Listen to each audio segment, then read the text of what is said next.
Ya, assalamualaikum warahmatullahi wabarakatuh. Kami dari kelompok 8 Usul Fikih akan mempresentasikan tentang kias. Kami beranggota 3. Pertama saya Wahyudi Saputra Irawan dan teman saya Kak Ika Nurul dan satunya lagi Kak Muhammad Bagus Kurniawan. Ya, langsung saja kita masuk ke dalam materi. Kias, secara etimologi kias berasal dari bahasa Arab yang merupakan bentuk masdar dari kata, yang berarti mengukur, membandingkan, menganalogikan, menyamakan atau dengan kata lain, yang artinya adalah mengukur sesuatu dengan sesuatu yang lain. Oleh karena itu, jika ada yang mengatakan berarti saya mengukur baju dengan meter, kias berarti mempertemukan sesuatu yang tidak ada nasnya dengan hal lain yang ada nasnya hukumnya. Karena ada persamaan ilat hukum, dengan demikian kias merupakan penerapan bukan analogis terhadap hukum.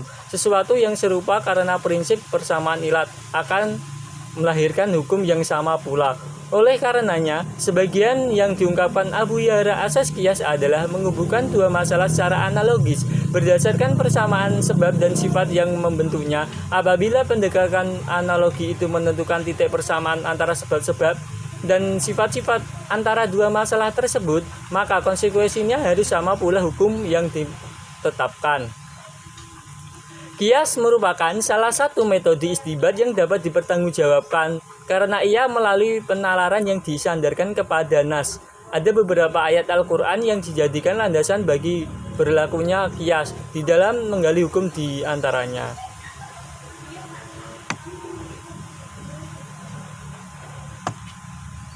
Yang artinya, hai orang-orang yang beriman, taatilah Allah dan taatilah Rasulnya dan ulil amri di antara kamu. Kemudian jika kamu berlainan pendapat tentang sesuatu, maka kembalikanlah ia kepada Allah atau Al-Quran dan Rasulnya, sunnahnya. Jika kamu benar-benar beriman kepada Allah dan hari kemudian, yang demikian itu lebih utama bagimu dan lebih baik akibatnya. Quran Surat An-Nisa 5.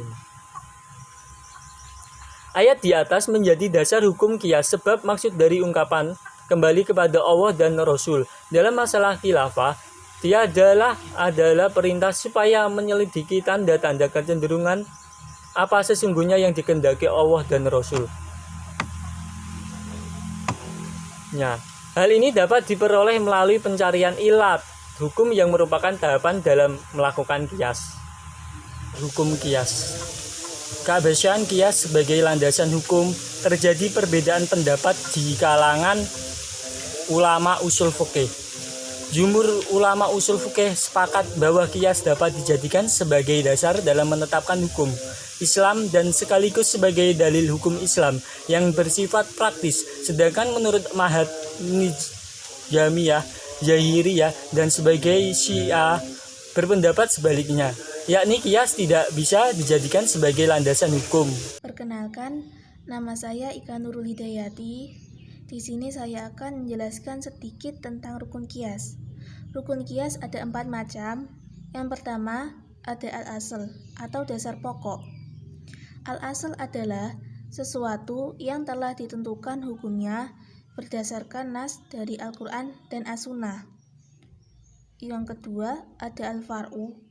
Al-far'u adalah suatu masalah yang tidak terdapat pada nas hukumnya baik di dalam Al-Quran maupun As-Sunnah. Untuk yang ketiga ada hukum asal. Adalah hukum syarak yang terdapat pada asal. Untuk yang keempat ada ilat. Ilat adalah sesuatu yang bisa mengubah keadaan. Kedudukan kias di dalam hukum Islam mempunyai arti penting dikarenakan kias merupakan salah satu dari 4 sumber hukum Islam yang digunakan dalam menentukan suatu hukum di dalam syariat Islam. Sekian, terima kasih. Assalamualaikum warahmatullahi wabarakatuh. Perkenalkan, nama saya Muhammad Bagus Kurniawan, nomor absen 23, NIM 93211560. Saya akan menerangkan macam-macam kias. Kias dibagi menjadi 3. Pertama kias aulawi, kedua kias musawi, dan ketiga kias al-adna. Apa itu kias aulawi? Kias aulawi yaitu ketika ilat yang terdapat pada cabang itu lebih kuat statusnya daripada ilat yang terdapat pada pokok atau asal, itu dinamakan kias aulawi. Contoh mengkiaskan memukul orang tua dengan perkataan ah. Di situ memukul orang tua dengan mengatakan ah itu mempunyai ilat yang sama, yaitu sama-sama menyakiti perasaan orang tua.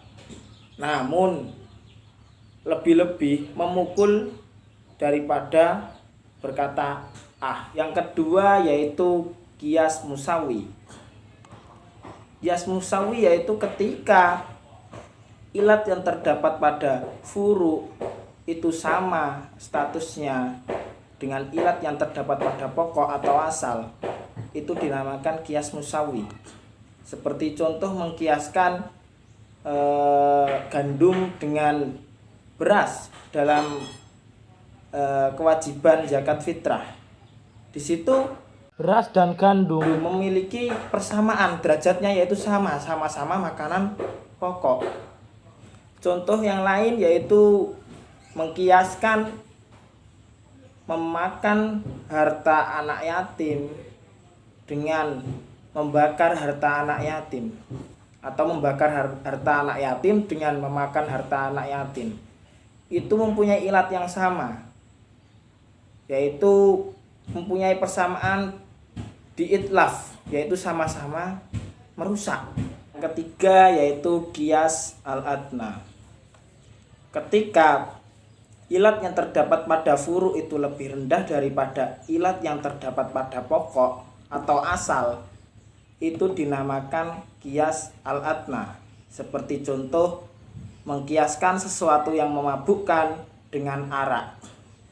Apa-apapun yang memabukkan walaupun bentuknya bukan arak, itu sama hukumnya dengan arak. Kullu muskirin khamrun wa kullu khamrin haramun.